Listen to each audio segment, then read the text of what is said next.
नमस्कार, आप देख रहे हैं हिंदुस्तान मेल न्यूज और आइए रुक करते हैं आज की खबरों की ओर। इंदौर के द्वारकापुरी में बीजेपी पार्षद के खिलाफ वहीं रहने वाली महिला ने रेप का केस दर्ज कराया है। महिला का आरोप है कि पार्षद ने मदद के बहाने पहले परिचित के घर और फिर होटल में रेप किया, उसे चुप रहने के लिए भी धमकी दी। द्वारकापुरी पुलिस ने 32 साल की महिला की शिकायत पर वार्ड नंबर 82 के बीजेपी पार्षद शानू शर्मा और नितिन के खिलाफ रेप का केस दर्ज किया है।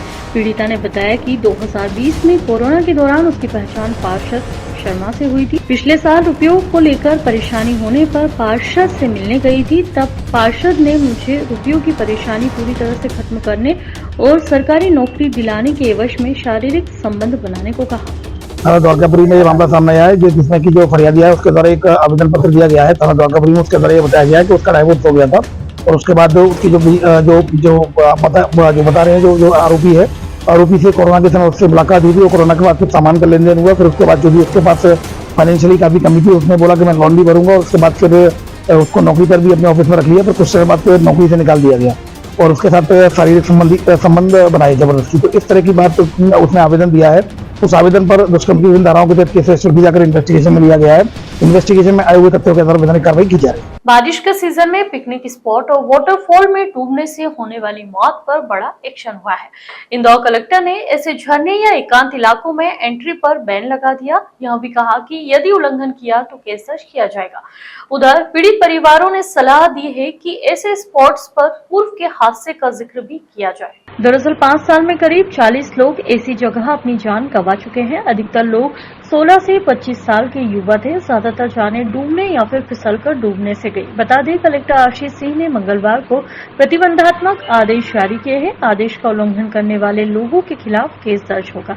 आदेश के अनुसार महू तहसील क्षेत्रों में स्थित Sincha fall, Choral fall, Choral dam, Sheetla Mata fall, Kachuligarh, Mehndi Kund, Jamniya Kund आदि पर्यटन स्थलों पर जोखिम भरे क्षेत्रों और सुनसान इलाकों में लोगों की एंट्री को बंद कर दिया। इन पर्यटन क्षेत्रों में जरूरी जगह पर सूचना बोर्ड भी लगाए जाएंगे। कलेक्टर ने निर्देश दिए कि जहां जरूरी है वहां सीमाएं भी तय की जाए। संबंधित क्षेत्र के थाना प्रभारी आदेश का पालन करवाएंगे। युवा ऐसी नई जोखिम भरी जगह जा रहे हैं जो पुलिस प्रशासन को भी नहीं पता। हर जगह पुलिस बल भी तैनात नहीं किया जा सकता, लिहाजा कलेक्टर को कड़ा फैसला लेना पड़ा। सामान्य तौर पर देखा गया है कि फ्लैश फ्लड जैसी स्थिति बनती है और 30-40 डेथ्स ऑफिशियली जो है पिछले 4-5 साल में हो चुकी हैं। ऐसी घटना दोबारा ना हो इसके लिए प्रतिबंधात्मक आदेश जारी किया गया है और ऐसे पर्यटन स्थल पर संकेतक लगाए जाएंगे और उन संकेतकों से आगे जाना जो है प्रतिबंधित होगा। अगर कोई इसका वायलेशन करता है तो उसके खिलाफ में आपराधिक प्रकरण दर्ज कराया जाएगा। निश्चित रूप से पर्यटन भी ज़रूरी है, लेकिन उसके साथ साथ जान माल की सुरक्षा जो है वो ज़्यादा आवश्यक है। इसलिए हम लोग संकेतक लगाएंगे कि जिनसे आगे जाना प्रतिबंधित रहेगा। सत्ता के मद में मगरूर विधायक राकेश गोलू शुक्ला ने देवादिदेव महादेव का अपमान किया। इससे करोड़ों धर्मावलंबियों की आस्था को ठेस पहुंची है। यह बात कांग्रेस नेता दीपक जोशी उर्फ पिंटू ने कही।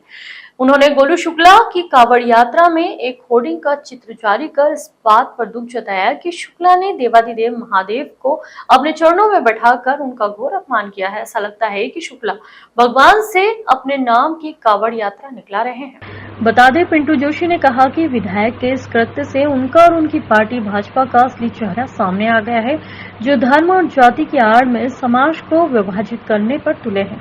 पिंटू जोशी ने विधायक गोलू शुक्ला से तत्काल होर्डिंग निकलवाने के साथ करोड़ों हिंदू धर्मावलंबियों से माफी मांगने की मांग की है। साथ ही प्रशासन और भाजपा से विधायक गोलू शुक्ला पर कार्रवाई करने की मांग की है। जोशी ने कहा कि धर्म और संस्कृति से नगरी इंदौर में देवादिदेव महादेव का यह अपमान सहन नहीं होगा। यदि शुक्ला ने होर्डिंग हटाकर माफी नहीं मांगी तो विधानसभा क्षेत्र क्रमांक 3 की जनता के साथ कांग्रेस कार्यकर्ता सड़क पर उतरकर अपना विरोध जताएंगे।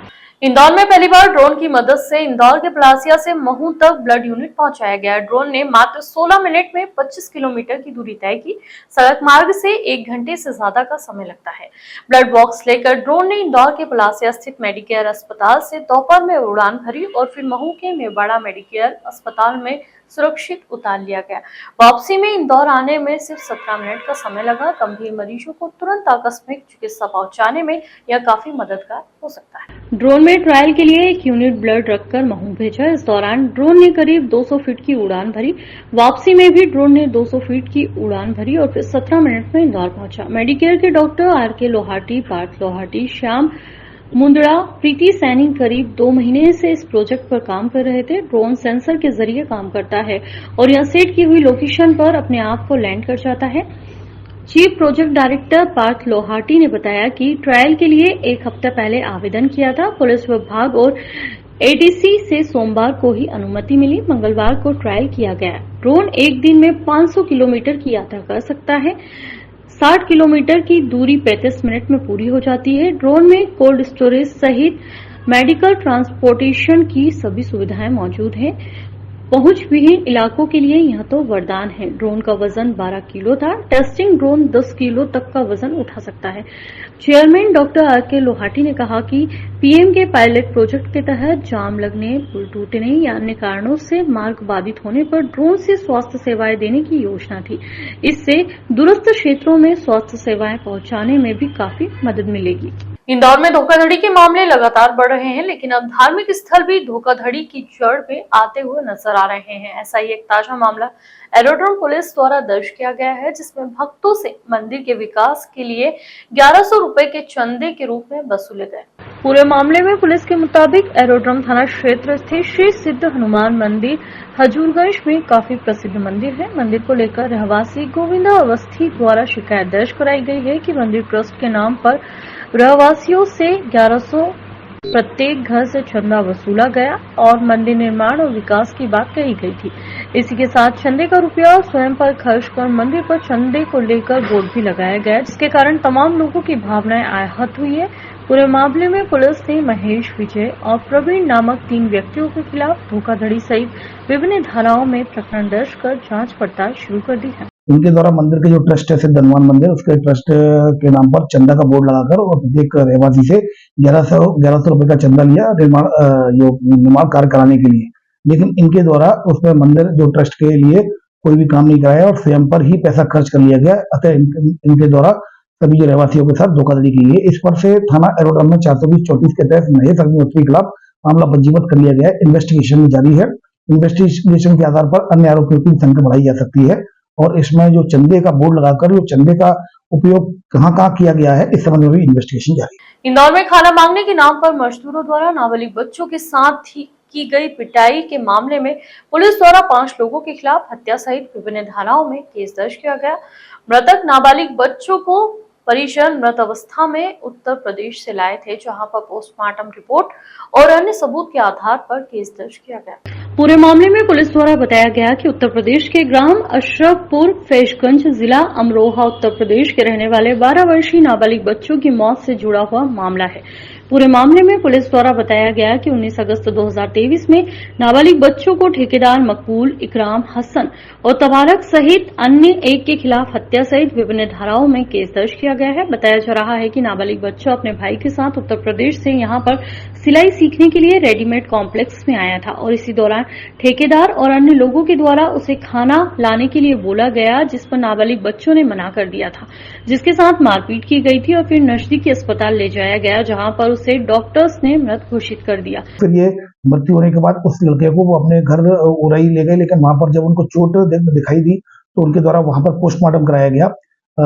यूपी में पोस्टमार्टम कराया गया। जब पोस्टमार्टम कराया गया तो पोस्टमार्टम की जो रिपोर्ट आई थी उसमें इस डॉक्टर ने मृत्यु के कारण स्पष्ट नहीं लिखा। उनकी तरफ ये जरूर बताया गया कि बॉडी पर चोट के निशान है, लेकिन मृत्यु के कारण में इसका कोई खुलासा नहीं किया गया था। तो इस पर से ये लगातार चल रही थी। फिर इसमें हीरानगर में मर्ग कायम किया गया। मर्ग कायम किया जाकर विसरा भी जांच के लिए भेजा गया था और विसरा की जांच रिपोर्ट आने के बाद फिर जो पोस्टमार्टम जो थी उसमें क्वेरी की जाकर डॉक्टरों से जो ओपिनियन लेगी, तो उसमें ये बात सामने आई है कि जो मृत्यु का कारण जो मृतक को डंडे से मारपीट की गई है, उसके शॉक के कारण इसकी मृत्यु हुई है। तो इस पर से थाना हीरानगर में 5 आरोपियों के खिलाफ, नामजद आरोपियों के खिलाफ 302 हत्या का प्रकरण दर्ज किया जाकर इन्वेस्टिगेशन में लिया गया है।